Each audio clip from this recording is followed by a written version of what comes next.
आज की कहानी नाला जिंदगी बदल गई। कजरी, ओ कजरी, जरा एक बाल्टी पानी ले आना बाहर।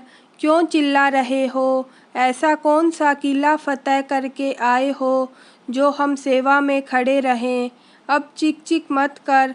ठाकुर साहब के यहाँ आज नाली सफाई कराई गई सारी हवेली की, तो जा पानी ला, नहा के अंदर आएंगे।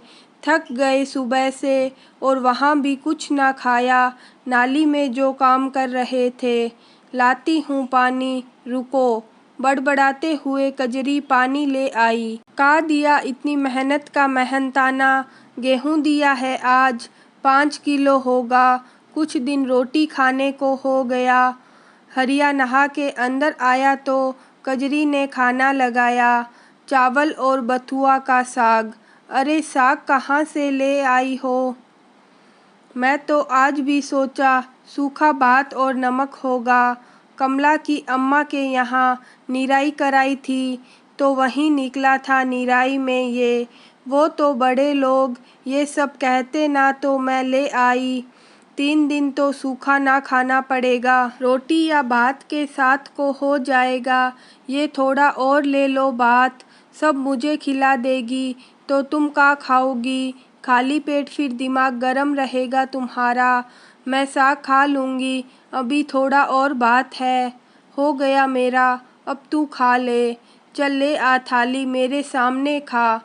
कजरी बचा हुआ खाना लेके बैठी तो हरिया दुखी हो गया देख के कि बड़ा कम बचा था उसके लिए। तुझे भरपेट खिला भी ना पाऊँ, इतनी मेहनत पर 1 जून भी भरपेट खाना ना मिले है। दोनों लेट गए तो कजरी बोली, सुनो, खेत तो हमारे पास है ना। ठाकुर साहब के यहाँ जितना काम करते हैं उतना शहर में करेंगे तो खाना तो पेट भर मिलेगा। तुम तो तैराकी भी जाने हो और 5 तक पढ़े हो, फिर वहाँ मुझे भी काम मिल जाएगा। शहर इतना आसान ना है, कहाँ रहेंगे और क्या करेंगे? जब तक कोई काम और ठिकाना ना हो, कहाँ चलें? वो चाचा की बिटिया है ना मेरे, वो दिल्ली में रहे हैं। बात करी थी मैंने, मुझे घर का काम मिल जाएगा और रहने की जगह वहीं कोठी में कहीं। उसका पति वहीं ठेका में है, तुमको भी कुछ काम दिला देगा। यहाँ कब तक नाला साफ करोगे और भूखे रहेंगे? जिंदगी के लिए खाना चाहिए। कल को बच्चा होगा तो उसको भी ठाकुर के यहाँ साफ सफाई कराओगे और खिलाओगे क्या? बात तो तेरी सही कजरी, तू बात कर ले, चलते हैं। बरसात में तो यहाँ कुछ काम ना है, अगर वहाँ कुछ ना हुआ तो फिर लौट आएंगे। मैं कुछ पैसे जुगाड़ करता हूँ। पैसों की चिंता ना करो, सुनार को अपनी शादी वाली पायल और करधनी देकर ले आऊँगी। अगर पैसा हुआ कभी तो फिर बना लेंगे, वैसे भी कभी ना पहनूं मैं तो किस काम के वो। हरिया आज कजरी की समझदारी पर फिर मोहित हो गया। कुछ दिन बाद फ़ोन आया है, सुधा का दिल्ली से बुला रही है। एक कोठी में काम मिल जाएगा और घर के पीछे रहना, साथ में 5,000 पगार। खाने पीने का भी थोड़ा बहुत दे देंगे। अगर काम अच्छा लगा तो फिर बाद में पैसे बढ़ा देंगे। सच में इतने पैसे और रहना, खुशी से हरिया की आंखें बड़ी हो गई। इतना तो कभी साल में ना मिले यहाँ। अगले दिन दोनों एक गठरी में कपड़े लेके बस से दिल्ली जा रहे थे नए सपने देखने।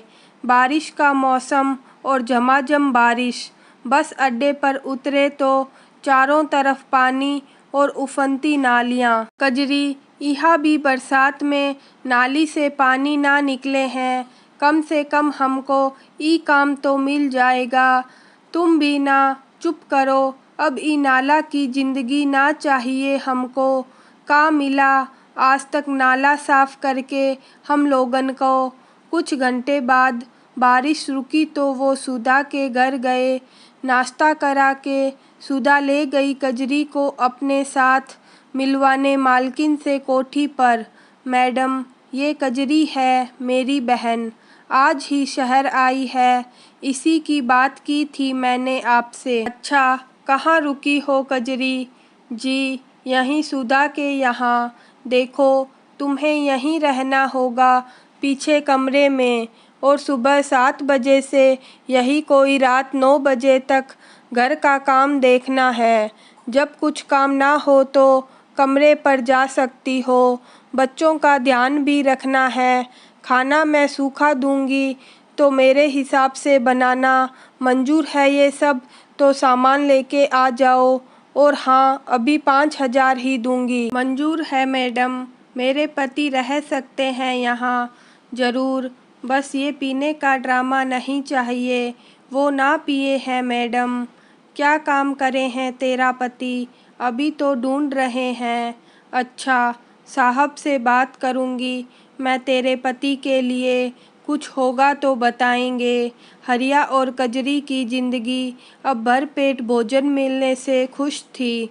ज़्यादातर तो मैडम के यहाँ बचे खाने से पेट भर जाता और उसका स्वाद भी इतना अच्छा कि दोनों अपनी किस्मत को धन्यवाद करते। हरिया साहब का गार्ड था, जहाँ जाते साथ रहता। एक दिन साहब एक होटल में मीटिंग कर रहे थे और हरिया बाहर इंतज़ार। तभी होटल के अंदर से एक कुत्ता निकालकर बाहर भागा। पीछे पीछे एक मैम साहब टॉमी टॉमी चिल्ला रही थी। कुत्ता सड़क पर भागा तो उन्होंने हरिया को चिल्लाया, देखना जरा, मेरा टॉमी पकड़ लाओ, इनाम दूंगी। हरिया के साहब को अभी टाइम लगना था तो वो निकल गया ढूंढने। थोड़ा आगे गया तो देखा सड़क किनारे एक नाला का मेन होल है और कुत्ता उसके सामने उसमें कूद गया। भीड़ जमा थी, कुत्ता दिख ना रहा था। पीछे से मैडम भी आई और रो रही थी। बरसात के मौसम में कोई नाला में जाने को तैयार ना था। हरिया ने सोचा, जीव है मर जाएगा, देखता हूँ शायद बच जाए। उसने ड्रेस उतारा और चला गया अंदर टॉमी को ढूंढने। बड़े नाली नालियाँ साफ करे थे उसने, ये क्या चीज़ है। कोई 15 मिनट बाद जब वो बाहर आया तो बेहोश टॉमी उसकी गोद में था। मैडम मिनिस्टर की बीवी थी और पुलिस मीडिया सब आ चुके थे। आज हरिया टॉमी को बचाने वाला हीरो था और मैडम उसे थैंक यू कहकर टॉमी को पकड़कर पहले ही आ चुके डॉक्टर के साथ व्यस्त हो गई। हर चैनल पर हरिया की बहादुरी और पशु प्रेम के चर्चे थे। मंत्री जी ने खुश होकर 1 लाख का इनाम दिया, साथ ही बना दिया टॉमी का गार्ड। अब हरिया का पैसा हर महीने 8,000 से बढ़कर सीधे 20,000 हो गया। टॉमी के गार्ड की ज़्यादा वैल्यू थी। आज कजरी और हरिया गांव की नाला जिंदगी को धन्यवाद कर रहे थे। अगर वो ना होती तो आज ये भी ना होती। इस बार बारिश और नाला उनकी किस्मत बदल गए।